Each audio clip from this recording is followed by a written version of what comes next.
Let me go into detail because I think this is so important for runners. Is a mindset, get 1% better every day, is something that I could not endorse and I could not agree with more. It captures this notion that you don't have to hit home runs. You don't have to always do the heroic workout. You don't have to train till you vomit. Like, you just need to show up day in and day out and make these small incremental deposits in the bank. And over time, those small incremental deposits, like, they compound. That is so true. And I could not endorse that more.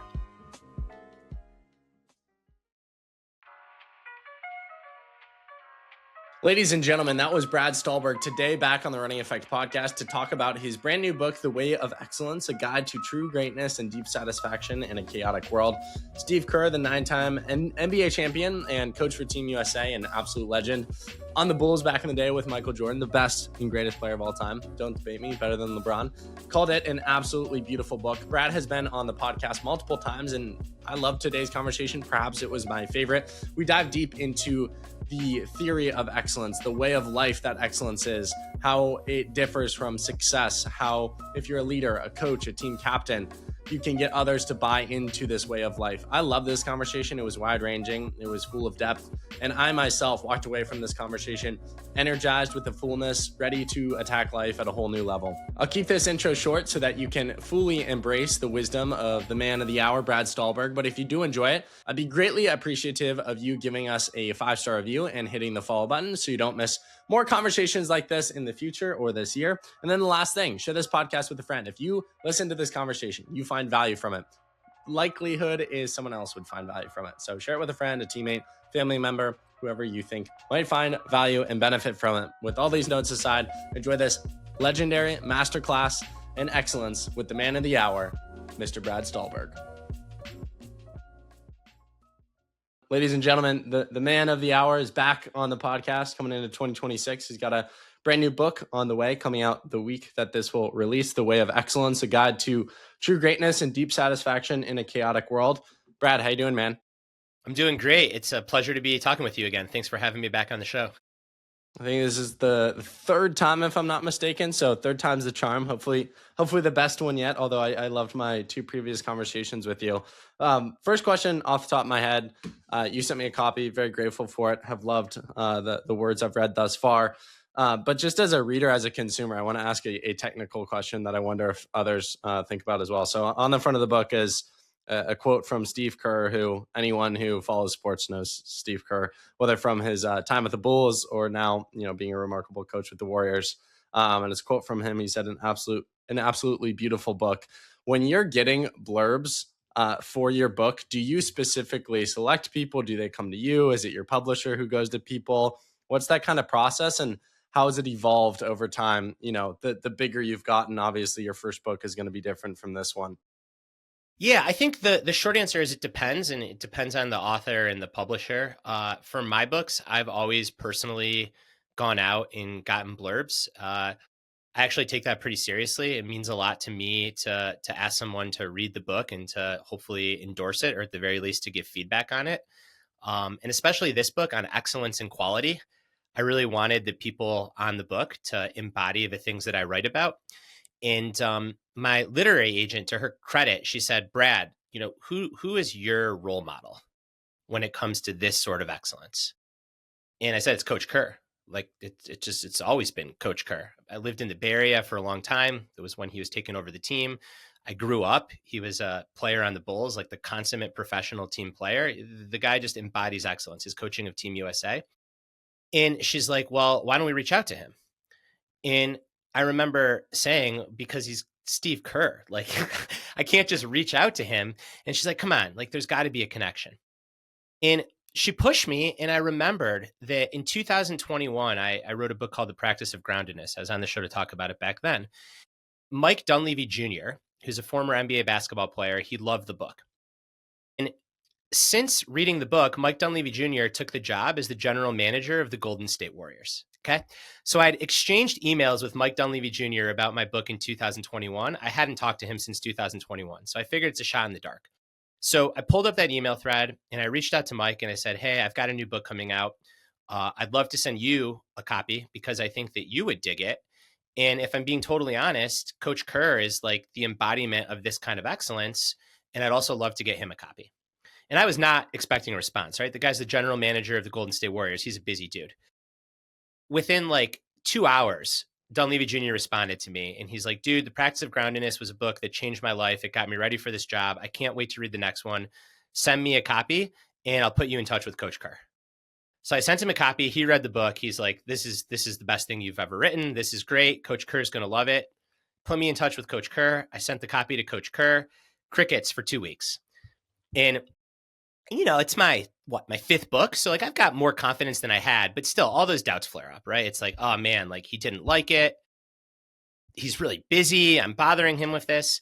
And then after about 2.5 weeks, I get this long email that so clearly showed that like he'd read every single page. And he's just like, this is incredible. Like you've really captured something that I feel, but I didn't yet have the words for. Like, this is it. How can I help this project? I want to be as involved as I can.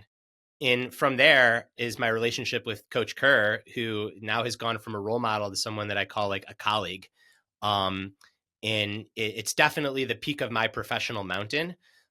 Forget the blurb on the book. Like, it's nice. I'm sure it'll help sell the book, but just knowing that the person that I think just exudes this sort of heartfelt, genuine commitment to getting better and excellence in a values driven way, and also winning, read the book and said like, this is it, and was willing to put his name on it. Amazing story. Thank you for sharing that. I'm curious, as you sit with me here today, you share a story like that. You talk about, you mentioned the 5 books that you've written, many of which I've talked about on the podcast with or without you throughout the years. They've all had an impact on my life. I've loved them all. I think I shared the story a while back. I read Peak Performance when I was in like 6th or 7th grade. So go way back with Brad Stulberg.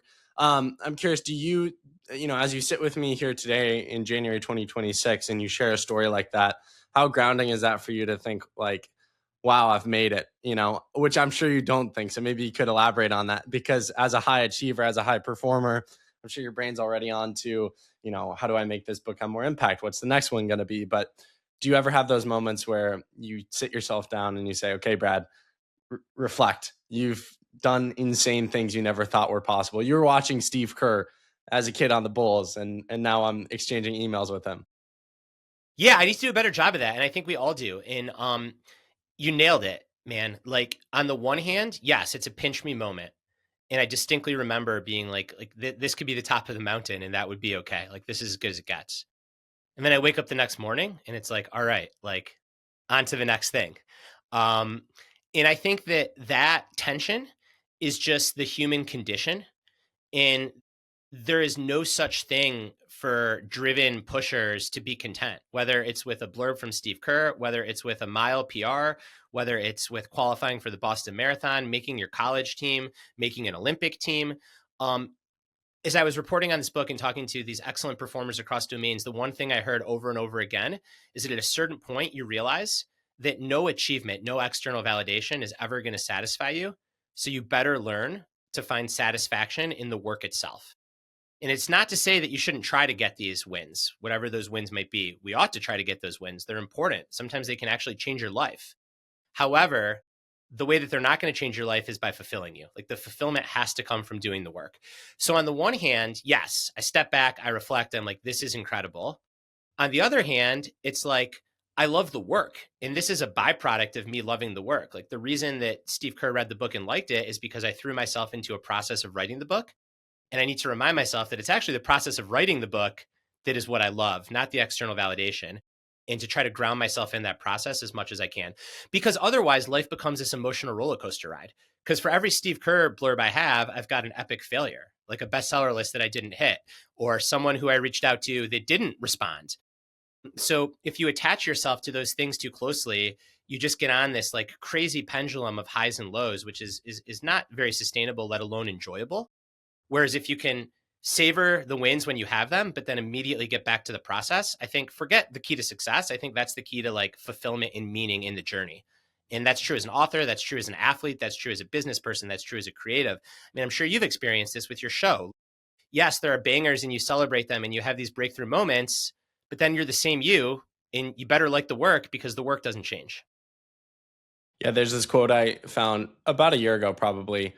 That was, I think, going semi-viral on social media, and it was just simply, "You've already achieved goals you said would make you happy," and that hit me like a train because my present reality was on the other side of goals that I said would make me happy, and so it's like, who am I to think that on the next set of goals I'll be happy once I achieve those things? I guess the core theme of the book is this word excellence. I think people define it differently. So before, we really dive into the substance of the concepts of the book and how it, can transform someone's life, how would you personally define the word excellence? I define excellence is involved engagement in caring deeply about something and then giving that thing your all. And both of those parts of the definition are really important. So the involved engagement in caring deeply means there needs to be a level of intention and focus, and you can't be nonchalant. Like you gotta lay it on the line and give yourself to the pursuit, because the more that you love the pursuit, the more the pursuit's going to love you back. And then the second part of it is something that is worthwhile, that you care about, that aligns with your values and goals. So you can't just chase someone else's goal. You can't mimic what other people are doing. It's got to be a pursuit or a project or an activity or a path that aligns with your values and the person that you want to become. Because what so often happens is we think that we are going to shape the goal. So we think that, setting out to run a sub 5 mile, or if you're really fast, 4:30, 4 minute, or a 3 hour marathon, or whatever it is, like we get so focused on how we're working on that goal. But what we don't often realize is that that goal is also working on us. So the process of training for the race is shaping you as a person, not just your cardiovascular system, not just your muscular endurance, but it's shaping your character. How do you show up? How do you manage discomfort? How do you do hard things? How do you stay consistent? How do you deal with doubts and insecurity? All those things, that's not you working on the goal. That's the goal working on you. So caring deeply, involved engagement, and then in a goal that you care about, because that goal is going to shape you every bit as much as you're going to shape it. Can you think back? Do you remember what was the first thing in life that you truly felt this desire for excellence within it? That's a great question. I think for me, it was sport. And I didn't have the words at the time. I think I started to feel this as an athlete. Part of why I wrote this book is because like I wanted to get the words for it. Um, but I think it was sport. And I say that because I cared so deeply about winning. I wanted to win as an athlete. However, at a certain point, I realized that the wins were important and they were nice, but what I was actually getting out of sport was my character was being built. And I was learning things in that container, in that microcosm for life that is sport, that would not just make me a better athlete, but would make me a better person. And that's when I realized that, wow, like this is the point. Like this is it. I mean, there's maybe three levels of doing something, right? There's a level where you're doing it because you think you should, and you're kind of miserable and you don't like doing it. And life's way too short for that. Then there's doing something to win. And you can have a lot of fun when you're doing something to win, but it's very fleeting, because you're either going to win or lose, and then it's like, and then what? But when you do something because you want to be excellent and you orient around excellent, then you get yourself on a path that really knows no end. And I think that's where like the deepest satisfaction and fulfillment and our deepest contributions come from. So it was sport at first. In now in my life, I get that still from sport, but I'd say from my main craft of writing.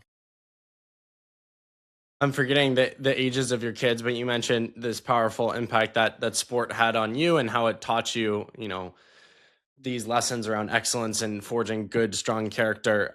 Has it been a struggle for you at all as a parent, knowing all the things you know and all the ways that you were grown as a person, and having to maybe fight the balance to put your kids in things that you know would be good for them, while also letting them have their own free will to an extent and doing things that they actually genuinely want to do? Yeah, I'd say that my kids they're still young. They're 8 and 3.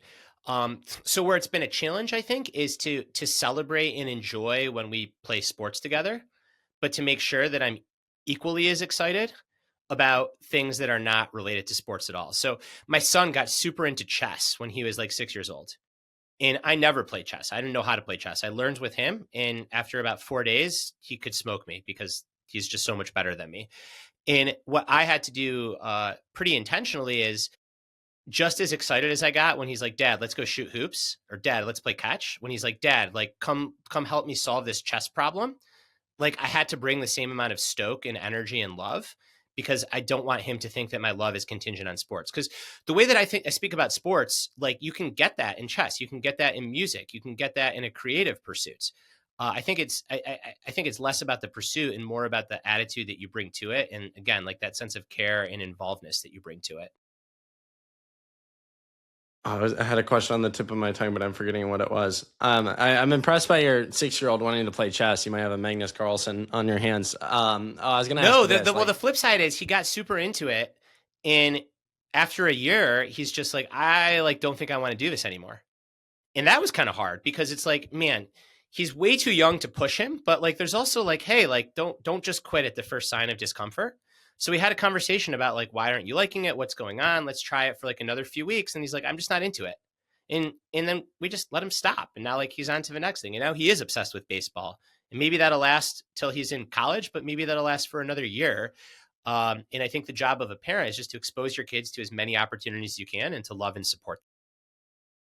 I'm sure the 3-year-old doesn't, but does the 8-year-old have an understanding of what you do? And, does he at all influence the sort of subjects? For instance, if he was still into chess, would you be out there looking for chess players to profile in this book about excellence? It's funny. So there's a chess player in the book. There's actually two. And that was very much a derivative of Theo getting into chess. Because I didn't know anything about it. And then the more of it I started to learn, the more I'm like, wow, like these guys and gals are athletes in their own right. It's a very different kind of athlete. But a lot of the training is the same. A lot of the principles are the same. So I'm just trying to be endlessly curious. But I'm not trying to like go learn the secret to chess so I can teach it to my kid because I don't think that's a good recipe.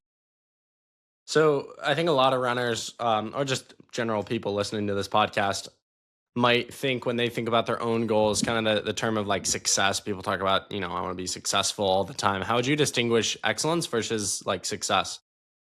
Great question. I think that success to me is a standard or it's an outcome, right? Because the opposite of success is failure. So you either succeed or you fail. The opposite of excellence to me is like numbness or going through the motions. So excellence is not a standard. I think that's a misconception. To me, excellence is a process of becoming, and that process is ongoing. So I think that along the way, while you pursue excellence, you can and you will have many successes, and you'll also have many failures. But excellence is this broader aspiration. Like there is no peak of the mountain. You never reach it. Like you just keep becoming, you keep climbing, literally if you're a climber, but here I'm talking metaphorically. And the reward is all the successes you have along the way, but it's also the failures you have along the way, and it's all that you learn and how you get shaped as a person. And that's why it's just so important that like you do what you do in a values driven way.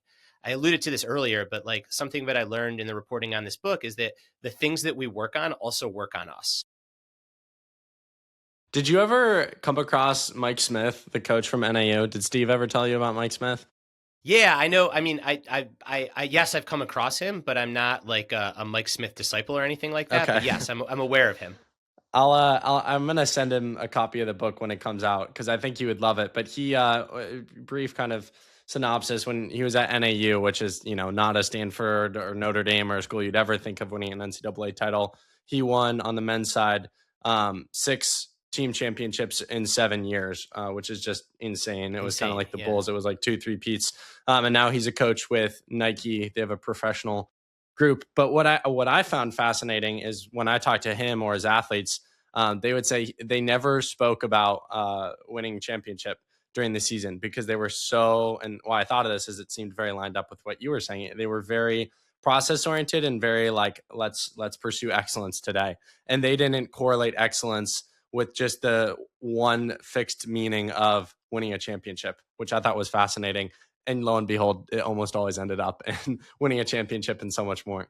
And that's exactly how Coach Kerr thinks about it too. I've learned that like the top of the hierarchy for the Warriors is excellence or love, and excellence and love actually start to look pretty similar when you drill down. Because like what is caring deeply and giving something your all and repeated practice and showing up consistently, like what is that if not love, right? So that's the top of the hierarchy. Under that are qualities like consistency, intensity, discipline, teamwork, growth mindset, winning. So winning is important and it matters, but it's not the apex quality. It is an outcome. It is a byproduct of the pursuit of excellence. In the San Antonio Spurs, Greg Popovich, Steve Kerr's in that coaching tree, so it's not surprising they have that view. Coach Bowerman very much had that view. So I think that like it really is this kind of like nebulous amorphous thing, and that's part of why I wrote the book. Is people like they feel this, but I think that there's a lack of language and a lack of words and a lack of frameworks to make it really concrete and real. And that's a part of what I try to offer in the book itself is like, here's why excellence should be at the top of the hierarchy. Here's what it means to actually pursue it.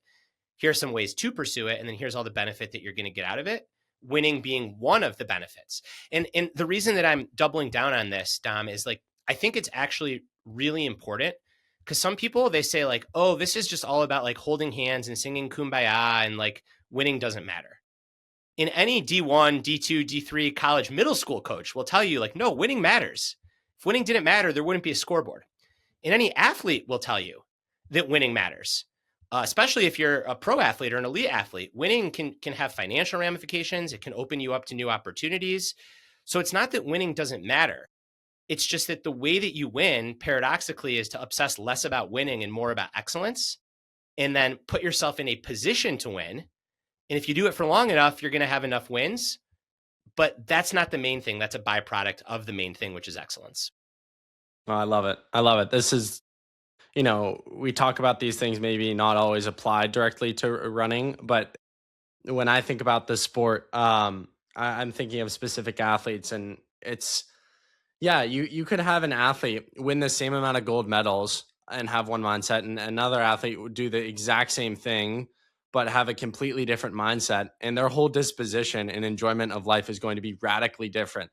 And that's why I love that quote, which is, again, you've already achieved goals you said would make you happy, because if you're doing it for the pure enjoyment of the pursuit because you love the thing, you might achieve the same things you would if you were just outcome focused, but you're actually going to enjoy the day-to-day work. And that's why, I have a decent number of young elite athletes who listen, who can win state championships or make national meets or win national titles. And what I always tell them is like, get rid of this hyper fixation around how many state titles you can win and really fall in love with the process of the sport. And whatever outcomes come as a result of that, great. But you're doing the sport because you love the sport, not because of the medal that gets hung around your neck once a year in November. 100%. And you think of a successful relationship to another person. And when we describe love to like a partner, a boyfriend, a girlfriend, a husband, a wife, we don't think of it, at least healthy relationships, they're not outcome based, right? It's not like I'm going to marry this person because they're really handsome or they're really pretty and therefore like I'm going to look cool. All those relationships, like they end in flames. They're terrible, right? Like you enter into a relationship with someone out of love, and like love is an ongoing process that you have to recommit to. And the best relationships leave you so satisfied and fulfilled. And you have all of these incredible outcomes along the way as a byproduct of loving that process. And in the book, I argue that you can't just fall in love with a person. You can also fall in love with a craft. You can fall in love with something like running. And if you fall in love with the sport, you're going to win a shit ton if you're good. And you're going to improve and you're going to get better, but your disposition is not going to be a neurotic person that cycles through boyfriends and girlfriends every 6 months. It's going to be someone that like is in a stable, fulfilling relationship. And I think that like that's a really useful metaphor, because again, like I really think that at the end of the day, like deeply pursuing excellence is a lot like love. And that's why you see people like Emma Coburn, like breaking down crying when she wins a world championship. Like those are tears of joy. Those are the same kind of tears that you see like when your kid graduates from college or when you walk down the aisle, at a wedding. It's that same like heartfelt love. And that is just so different than like the superficial hustle porn, hustle culture, pseudo excellence nonsense that we see on the internet. Like the way that the greats do it, and the way that all of us can do it to have more fulfillment is to actually commit to it like you love a craft. And I said, like, you love the craft will love you back. Not to get too existential or philosophical, but it also begs the question, like, what does it mean to love something? What does it mean to love someone? Because as you said, every 6 months getting a new partner, It's almost like you love something when it's tested, right? This is why when they talk about in romantic relationships, everyone talks about the first 3 months, and you always laugh at your friend who's like 2 months in and is like, "Oh, I found the one," and you're like, "Well, have you had any conflict?" And they're like, "No, conflict's never going to come." But it's conflict and hardship that actually reveals the extent to which you love something, and that's why the athletes I'm most impressed about in the sport are the ones who've had a ton of setbacks, but still come back to this love of the sport because they truly love it. You don't know if you love something if it's not tested. And so I think that's a good reflection for people if we're specifically talking about running. Yeah, to love something is to endure. And so even when something gets hard, there's this weird process I've seen with professional athletes. It's almost like they are sad that they can't compete when they're injured, but they love the game so much that they can't stop thinking about it. They'll do the therapy, they'll eat the weird foods, they'll do all this to get back because they have that deep, genuine desire and love for it. Versus maybe a kid who, freshman on the team, thought he loved running, but he really only loved it because he was good at it, and then he gets injured and then never returns to the sport. Yeah, 100%. And you know what's similar to the honeymoon period in a relationship, and there's a whole chapter on this in the book, is this notion of just get 1% better every day. So let me go into detail because I think this is so important for runners. Is a mindset, get 1% better every day, is something that I could not endorse and I could not agree with more. It captures this notion that you don't have to hit home runs. You don't have to always do the heroic workout. You don't have to train till you vomit. Like, you just need to show up day in and day out and make these small incremental deposits in the bank. And over time, those small incremental deposits, like, they compound. That is so true. And I could not endorse that more. However, what ends up happening is sometimes people get addicted to the actual concrete progress of getting 1% better every day. And when you're relatively new at a sport, the gains are pretty linear. Like, you actually can get 1% better every day. And maybe it's not every day. Maybe it's 5% better every training cycle. And maybe you get really good and you get 5% better after the course of a year. But like, you're still getting better. But then eventually you run that 402 mile. And if Alan Webb would have kept getting 1% better every day, he would have been a 248 miler by the end of his senior year. Okay. But no one's ever run a 248 mile by the end of their senior year. But there's a lot of 4-minute milers that enter college. So what happens is, at a certain point in any pursuit, but I think running is this great example because it's so clear and so concrete, the motivation has to shift from these concrete little tangible gains to curiosity about the sport itself. Because going from a 6-minute mile down to a 5:30 mile, the motivation is very much going to be those small incremental 1% gains. And again, maybe you don't get them every day, but maybe you get them every month or every training block.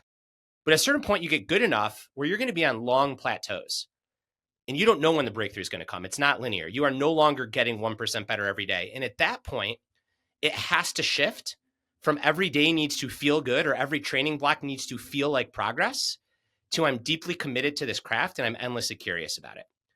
And it's like the honeymoon period in a relationship where, like, every day you're learning something new, like there's a breakthrough, the relationship's growing. When you've been married to someone for 8 years, that like tangible dopamine hit, those slow down.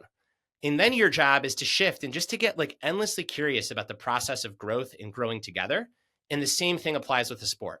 So it's this switch that has to occur. It's so important for athletes and coaches to understand this, is as you're riding that wave of getting better linearly, it's addictive and you should ride that wave. It's great. It keeps you coming back. But you also have to accept that at a certain point, it's not get 1% better every day. It's commit and be curious. And it shifts from, can I get my tempo run down from 5:10 to 5:08? And it becomes, how does this tempo run feel? And, if I press at the beginning of the tempo run, what does it mean for the end? Or can I do a better job of like finding exactly where my line is and riding it before crossing it? And those are the kinds of things that then keep you coming back to the crowd. Right, I have a question for you, kind of for the leader listening. So the coach, the team captain of his team, I have become friends with the CEO of the Boston Marathon. If he's listening today, wants to give advice to his team, the title of the book is The Way of Excellence. We've broken down some of the pillars of excellence.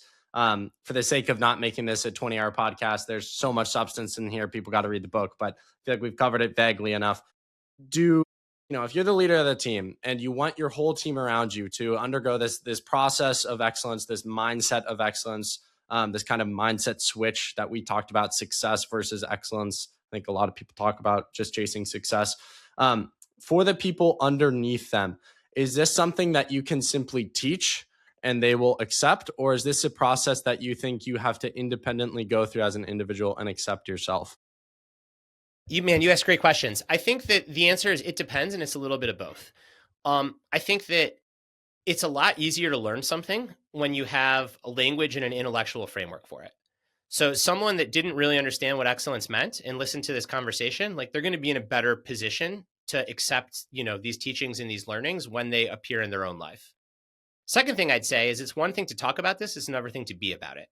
So as a leader of a team, you've got to be about it. And if your value, if your hierarchy ends at excellence, then you've got to reward the pursuit of excellence. And it's not to say that you shouldn't care about winning, but like winning actually can't be the main thing. It's got to be a really important thing, but like it's this ongoing pursuit. And the way that you coach, the way that you write workouts, the way that you measure training cycles, the way that you award captainships, like everything needs to ladder up to it.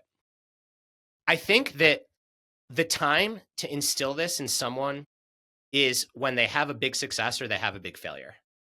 Because when you have a big success, you're going to have that realization that you've had, that I've had, that everyone has after a big success, which is, wow, like I'm still the same person I was and I feel kind of empty. Even amateur runners get this. It's the post-marathon blues. That's a great intervention point to be like, yeah, guess what? It's never going to change. The next time you have a PR, you're still going to feel kind of empty. Like humans are not meant to be content. We're meant to strive. So we need to orient around a goal that is different than just success. That's a good time to start talking about excellence. Same thing with failure. When someone's really devastated about a tough loss, that's a great time to step in and be like, well, let's talk about like, why do you actually do this thing? Do you do this thing for a number on the clock? Or do you do this thing for what you gain as a person and what you learn in the training and the relationships that you forge and the way that you challenge yourself and the confidence that you gain from doing something hard? And it's not to say the numbers on the watch don't matter. Again, we're not holding hands and singing kumbaya. They do matter, but 99.99% of runners would say the numbers on the watch, on the stopwatch, they're only a small part of this, actually, why I do this. And then that can start a conversation about, all right, well then like what you're actually on is like you're on this ongoing path of excellence. And then the last thing I'll say is it can be helpful with young people too, because they're going to hear this like easy for you to say, Brad, like I still want to win. And what I would say is that the best way to win is to put yourself in a position to win many times. And the best way to put yourself in a position to win many times is to play the long game. And the best way to play the long game is to focus on excellence. You mentioned the post marathon blues, and I love it because it's so dang true. So true. And I think that we live in this world that has kind of hyper optimized. I'm sure your social media feed is similar to mine in that it's all these people talking about happiness and, what's this small change you can make in your daily life to like produce happiness. And again, I won't demonize happiness. Happiness is a great thing, but I'm curious your thoughts as someone who's in this space and a deep thinker. We kind of live in this, at least it's my experience. We live in this like happiness bubble where everyone's only optimizing for happiness. And it's just a fairy tale reality where, at least in my opinion, like why have we made everything about this one emotion that is unbelievably unsustainable to experience and to live out 24/7? Couldn't agree more. I call it the happiness industrial complex. And there's a section in the book called Happiness is the Wrong Goal. And it is for all the reasons that you said. First off, it's completely unattainable. Second off, most people actually don't want to be happy all the time. I know this sounds crazy, but what most people want is a meaningful, fulfilling, textured life. And there's a philosophical hypothetical that I just love because it makes this so salient. So imagine you could be put in a tube. And when you're in the tube, you're going to get two drugs. Okay. One drug is going to make you not realize that you're in a tube. It's kind of like the Matrix, right? So you're going to be in a tube for the rest of your life, but you're not going to know you're in the tube. And then the other drug is going to make you just euphoric, extremely happy. So how old are you, man? 20. Okay. So let's say that there's all this good longevity science now. Let's say you're going to live to be 95. By the way, you're such the most mature 20-year-old ever, but I know everyone tells you Thank you. that. But anyways, so I'm going to put you in the tube for the next 75 years of your life. You're going to be in this tube alone, but you're not going to know you're in a tube, and you're going to be euphoric because I'm going to give you these two drugs. Or you can go on living your life as you are right now with all of its trials, its tribulations, its struggles, its joys. Would you go into the tube tomorrow? No, no No, shot. no shot. So, but like that, but that's the happiness tube. So why do we pursue this thing that actually like we don't want? And again, I like using these extremes because it makes the point so clear. Another example of this is, you know what is supposed to be, I've never tried, but it's supposed to be like an extremely euphoric, happy feeling? Being super high on heroin. Okay. But what happens if you're super high on heroin all the time? Your life becomes narrow and meaningless and empty. And I'm not equating the self-help industrial complex and the pursuit of happiness with heroin. They're very different things. However, I'm using that to make a point that like happiness is the wrong goal. I think that most people, they actually don't want to be happy all the time. What they want is to live a full, meaningful, textured life. I think what makes a pursuit meaningful is the uncertainty that comes with it. Like if you knew that you were for sure going to get a Steve Kerr response and him to say all the nice things he did and for him to give a blurb on your book, I could be wrong, but it probably wouldn't mean that much when it ended up happening. And if you knew that the books that became New York Times bestsellers, when you were writing them, if you knew that was going to be the result, it probably wouldn't be that meaningful when it happened. I think for a runner, it's like the ones who win the Olympic golds, it's the uncertainty. Even if they know they're the favorite, I've talked to them, they'll get on that start line and they know it's a possibility that they won't win. They know it's a possibility they could pull their Achilles or someone could be better on the day.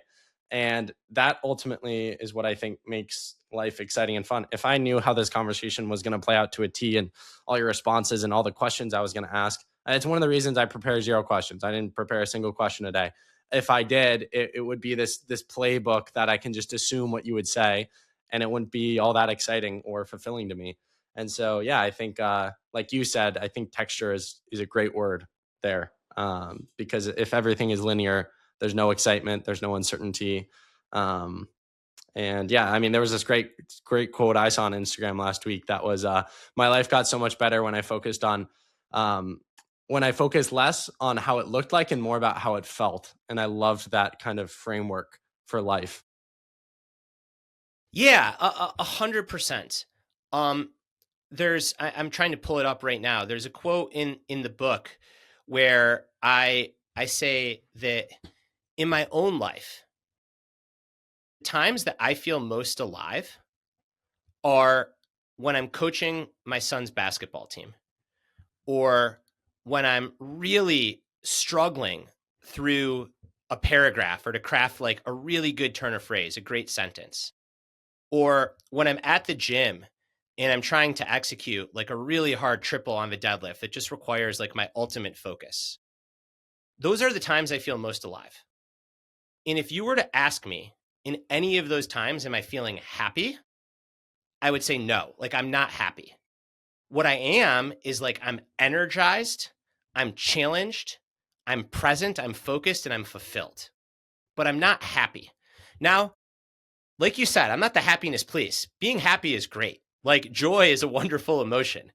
We should experience it. And when we do, we should enjoy it. We should ride those waves, but we shouldn't mistake happiness for a good life, because happiness also can get conflated with ease. And a frictionless kind of numbed out life can be very happy, but that doesn't make it a good life. I mean, there's a reason that the movie Wall-E is a dystopia, not a utopia. And everyone in there is really happy. Have you ever heard, Brad, the paradox of our times? Have you heard this essay? I haven't. Oh, I'm going to blow your mind here. It's not fully relatable, but I think it's relatable enough to bring it up. I'm forgetting who wrote it. I'll give him credit another time. But paradox of our times. The paradox of our time in history is that we have taller buildings but shorter tempers, wider freeways but narrower viewpoints. We spend more but have less. We buy more but enjoy less. We have bigger houses and smaller families, more conveniences but less time. We have more degrees but less sense, more knowledge but less judgment, more experts yet more problems, more medicine but less wellness. We drink too much, smoke too much, spend too recklessly, laugh too little, drive too fast, get too angry, stay up too late, get too tired, read too little, watch TV too much, and pray too seldom. We've multiplied our possessions but reduced our values. We talk too much, love too seldom, and hate too often. We've learned how to make a living but not a life. We've added years to life but not life to years. We've been all the way to the moon and back but have trouble crossing the street to meet a new neighbor. We've conquered outer space but not inner space. We've done larger things but not better things. We've cleaned up the air but polluted the soul. We've conquered the atom but not our prejudice. We write more but learn less. We plan more but accomplish less. We've learned to rush but not to wait. We build more computers to hold more information to produce more copies than ever, but we communicate less and less. These are the times of fast foods and slow digestion, big men and small character, steep profits and shallow relationships. These are the days of two incomes but more divorce, fancier houses but broken homes. These are the days of quick trips, disposable diapers, throwaway morality, one-night stands, overweight bodies, and pills that do everything from cheer to quiet to kill. It is a time when there is much in the showroom window and nothing in the stockroom. Whew. Yeah, that's powerful, man. Isn't that excellent? Yeah, I think that is the dystopia that is Wall-E, right? Like that is a completely smoothed over existence where we essentially optimize ourselves out of any uncertainty or discomfort. And we might think that that's actually a good life, but it ends up being a pretty empty life. Now, there's a fine line to all this stuff because, like, wearing shoes is better than being barefoot. Some of the barefoot runners are going to get pissed that I said that, but like, technology is good. We use disposable diapers. I can't imagine having to wash cloth diapers all the time. So it's not that like we shouldn't use ease and convenience when we have it. We should just make sure that our entire life isn't being smoothed over. I also think just an awareness of how blessed we are to have those things. Yes, not taking them for granted. Yeah, I mean, I personally think I drive a cool car. Anytime I get in my car, I'm like, thank you, God, for this car. This car's sick. I'm grateful to even have the ability to drive. I mentioned this before we started recording. I said, it's the one nice day in January we get a year in Columbus, Ohio. And I had an excitement about that, not taking the things that are seemingly for granted. I mean, how often do this is where I love runners and the nature of running. You go in a park, you go in nature. It's kind of a very spiritual act. And you go in a park and you realize, wow, this space is remarkable. The trees, the air, the things that, if you're just driving from place to place, you totally forget about. So I think as long as you, don't forget to be grateful. Material possessions, generally, in my opinion, aren't bad. It's just never take them for granted. Yeah, and just I think even beyond material possessions is there's an important role for just like savoring the view from the side of the mountain. So I love mountains. I love them as a metaphor. So when you're climbing a big mountain, um, to your point about two dispositions, there's two climbers that could both reach the top, and one climber could just be so fixated on the top that they never take stock of the view from the side, and they miss sunrises and sunsets and animals and all this miraculous life on the side of the mountain, but they get to the top. Or there's another climber that also wants to get to the top. They want to get to the top just as bad, but they're able to take stock of the view from the side of the mountain and appreciate all the life on the side of the mountain. And I would argue that, both of those climbers have the same odds of getting to the top. The climber that takes stock of the view is probably going to have more longevity because they're going to have more fun. They're going to enjoy what they're doing. So yeah, like it's important to stop and savor the view along the way. People sometimes think that intensity and joy can't coexist. You've either got to be all in, Goggins 100% to the top, or you got to be joyful and have fun. And what I found in reporting this book is that in the vast, vast, vast majority of elite performers, they have insane degrees of intensity and they experience so much joy. So it's not either or, it's both and. What are some practical takeaways, Brad, that the audience can apply from the concept of excellence, from your learnings around this subject, around this way of life, specifically into their running or into their life?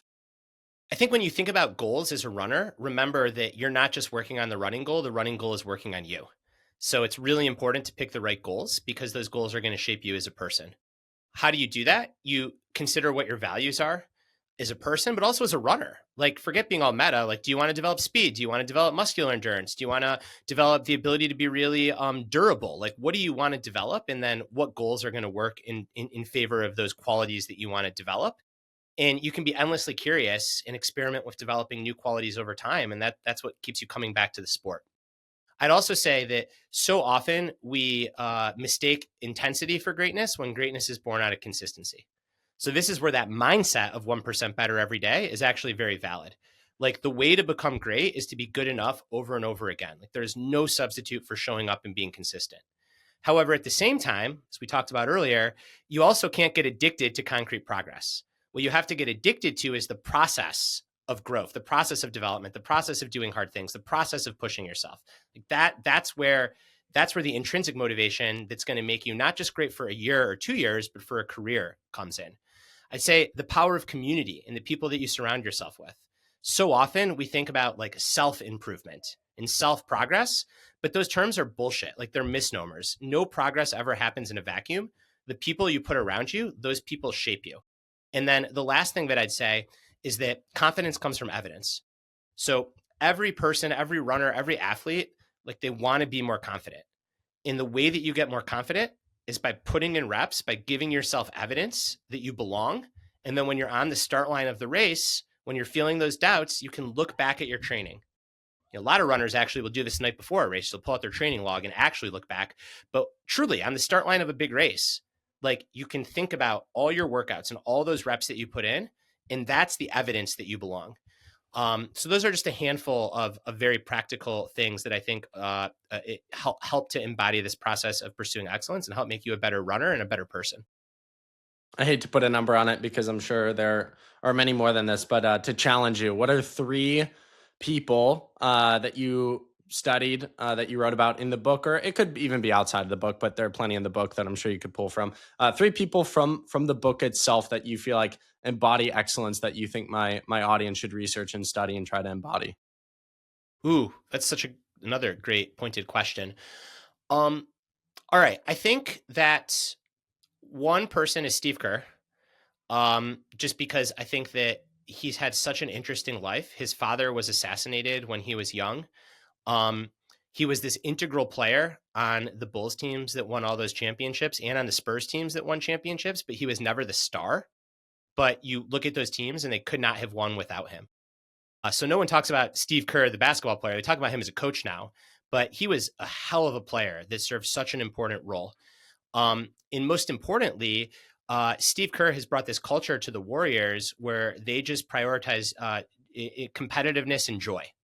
And like everything else is a byproduct of that. So I think he's a phenomenal player in his own right, and now is a phenomenal coach and just a really good person with high integrity. The bobsledder, Callie Humphreys, has an incredible story. She's competing in her 5th Olympics in Milano Cortina in a couple of weeks. She's won 3 gold medals and 5 world championships. So she's been at the top of the sport for 5 Olympic cycles. That's 20 years, just insane longevity. And you'll read about in the book, I asked her about this longevity, and what she told me is that she thinks about her career in terms of Olympic cycles. And each Olympic cycle is 4 years. And then she breaks each cycle down into 2 years. And each of those 2 years has a distinct purpose. And then she breaks each of those 2 years down into 1-year blocks. And each of those 1-year blocks has a purpose. And then each 1-year block is broken down into quarterly training cycles. And that has a purpose. And then each quarterly training cycle is broken down into a month, and each month into a week, and each week into a day. And she said that the way that I've been at the top of the sport for 20 years is by focusing on what I have to do today. And it's just incredible. 20 years. I mean, that's as long as you've been alive. She's been like, so just that level, back to consistency, that level of consistency that she has shown to be at the top of the sport is truly remarkable. So I'd say that Callie Humphreys is another person that I would have at the top. And then for the runners out there, Courtney Dauwalter, ultra marathon runner. She won the Triple Crown, which is the hardest 3 100-mile races in a 10-week period, which is just absolutely insane. She's obviously a genetic freak, but she also has these mindsets that really embody excellence. And something that she told me is that joy has always got to be in the passenger seat.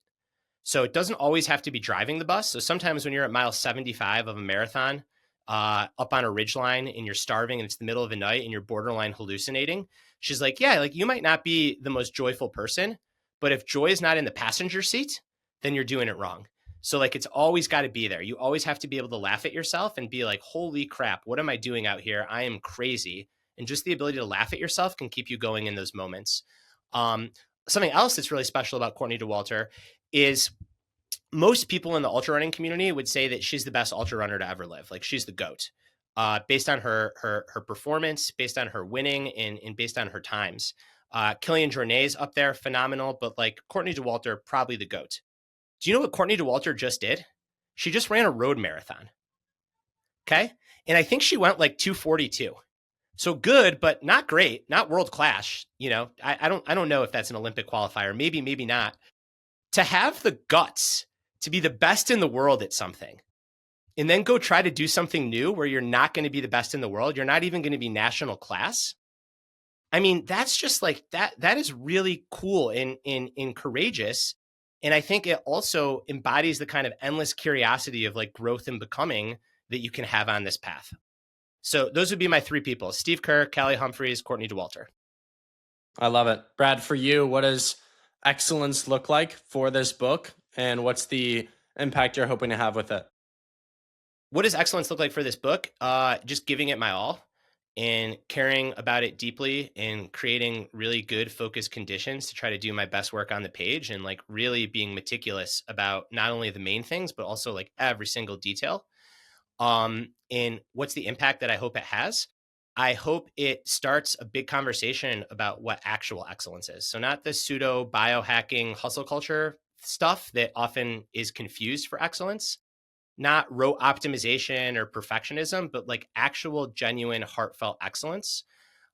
Because I think one of the greatest ails of our time is people just kind of going through the motions and being super nonchalant and like too cool to care and not really giving a damn.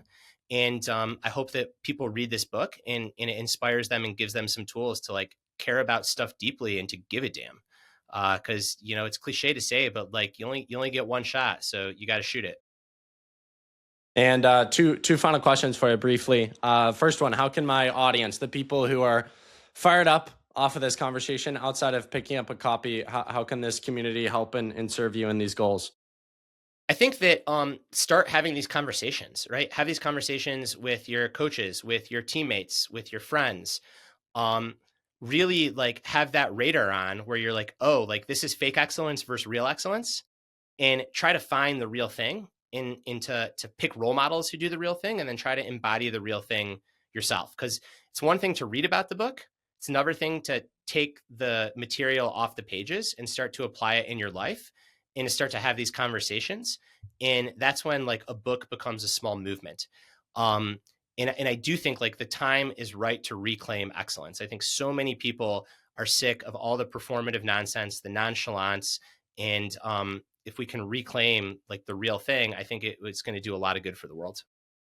And final question for you, Brad. How are you going to celebrate this one? How have you celebrated this one? What does that process look like? Do you have a night where you go out to dinner with the wife, with your team? How do you celebrate a piece like this?